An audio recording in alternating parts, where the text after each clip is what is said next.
What is up again, my Gooligan hooligans? Welcome back. It's been months since my last upload, so I thought I'd bring it back with a Talon Tangents Halloween special.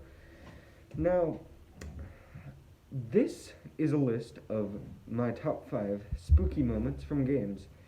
Now, this term is going to be loose. It can apply to a location, a mission, anything really. But, you know, I want to keep horror games absent from this list, as it just filled the list with horror games because they're made for spooks. So, without further blabbering, here we go. Number 5, The Northern Tunnel, Mad Max. Mad Max, a game that is both exhilarating and horrifying at the same time.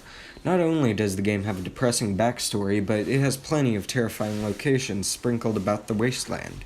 If you ask me, the scariest faction in the Mad Max game is the buzzards, from their nocturnal and cave-dwelling behaviors to their piercing red eyes and even their infatuations with gas masks and spiked vehicles. They are quite the intimidating force.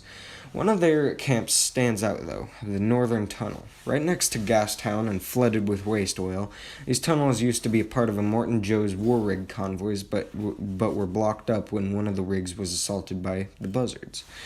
Ever since then, it has believed to be abandoned. During the mission, named In the Buzzard's Belly, Max has to travel to the Northern Tunnel and check for any remnants of crew, but of course no one is found. The drive into the tunnel is hard since all the flooded oil slows the magnum opus down tremendously. Same thing happens on foot as well. After encountering a blocked path, Max has to get out and navigate on foot. This is where the terror sort of sets in. The buzzards are very primal. At least the roadkill have some semblance of regular speech, but the buzzards don't. They don't speak. They are entirely silent vocally unless when attacking, and when they attack they let out muffled yells, probably due to the gas masks they wear. In every scenario, they will be disturbingly quiet unless charging at Max. Their cars are also pretty disturbing. Most of the time they'll be making siren-like sounds, and the grinding rims make a metallic chattering sound. So, for these reasons, they have the number 5 spot on this list. Number 4, The Vale Assassin, Wolfenstein 2009. Flashing lights warning. The most underrated of the Wolfenstein games. Wolfenstein 2009. Sure, this game had a bit of a rocky start, which led to it not selling too well because Activision liked fish more than Wolfenstein, but I love this game and it remains one of my favorites. The gimmick of this game is that BJ Blazkowicz now has access to the Vale, a sort of alternate dimension that grants him more abilities over the course of the game, like time slowing and an impenetrable shield. But BJ isn't the only one who has access to these powers. So do the Germans. One of these enemies is the Vale Assassin, who appears first in the hospital. The introduction of the assassin is terrifying for a couple of reasons. 1, they have the power of invisibility, and yes, I said there are multiple assassins throughout the course of the game. 2, they are extremely agile and fast, being able to swing around in the rafters like they're monkey bars and being able to reach a door and block it in an instant. These reasons, alongside their haunting voices saying things like "you can't hit what you can't see" and "I see you," as well as their frequent haunting manic laughter, their scariness diminishes a bit once you find out you can see them while in Veil mode, and wounding them leaves bloodstains on them, so you can see them even while out of Veil mode. But they will always be one of my favorite enemies in Wolfenstein games, so they get the number 4 spot.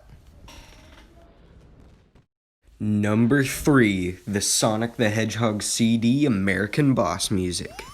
This entry is gonna be brief, because if you are an American who played your region-specific copy of Sonic CD, you'll know what I mean. Just take a listen.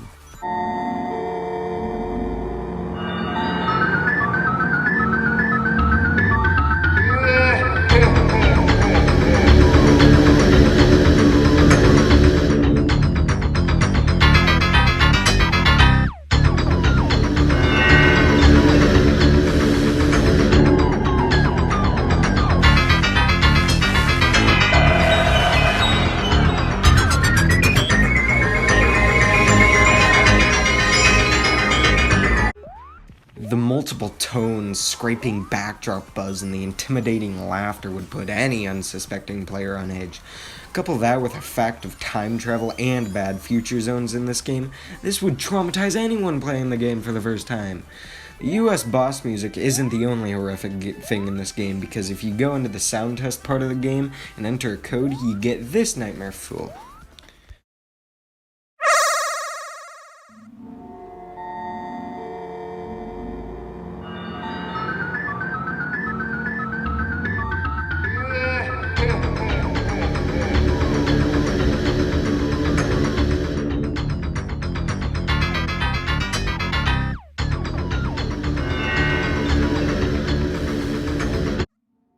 It's a picture of Sonic with a humanoid laughing face and text that reads, "Fun is infinite with Sega Enterprises."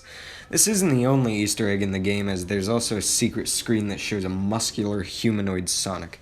Nightmares for days. For these reasons, Sonic CD has earned the number 3 spot on this list.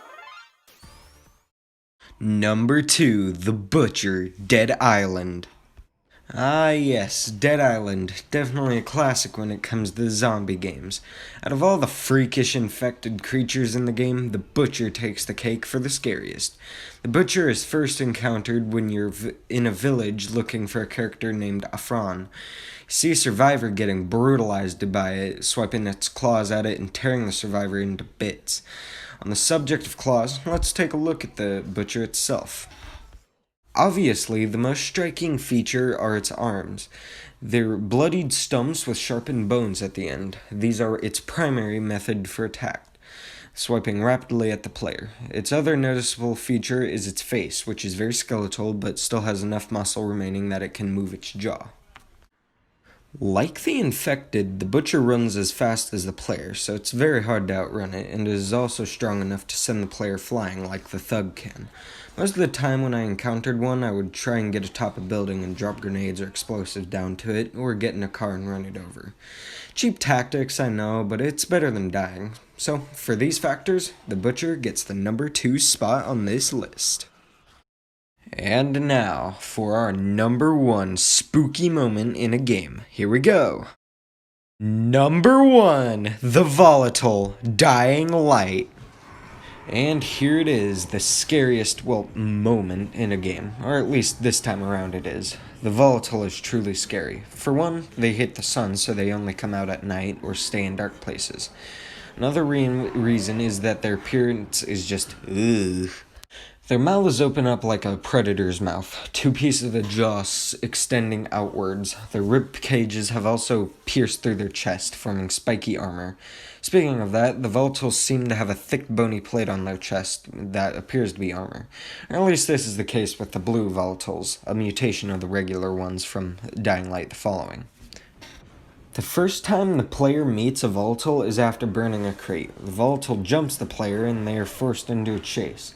Having to outwit a Volatile isn't easy. I died plenty on my first time around playing that mission. The Volatiles are extremely fast and agile, able to keep up with the player in pursuits, but they're slower when rounding corners, unlike the player. Use this to your advantage and dart around corners and try to break its line of sight as much as possible. They have 3 main weapons. They're mandibles, claws, and acid phlegm. First 2 are explanatory. The Volatiles have extremely powerful melee attacks, even being able to one-hit kill a player. Phlegm attack is what they typically use when the player is climbing. The Volatiles are, as stated before, weak to UV lights, so always have a UV trap or UV flashlight ready to blind them and stagger them for a bit. For their scary appearance, agility, and their aggression, the Volatile takes the cake for the number 1 scary moment in a game. Hey, thanks for watching. If you liked this video, consider hitting that thumbs up button and subscribing. Happy Halloween, guys.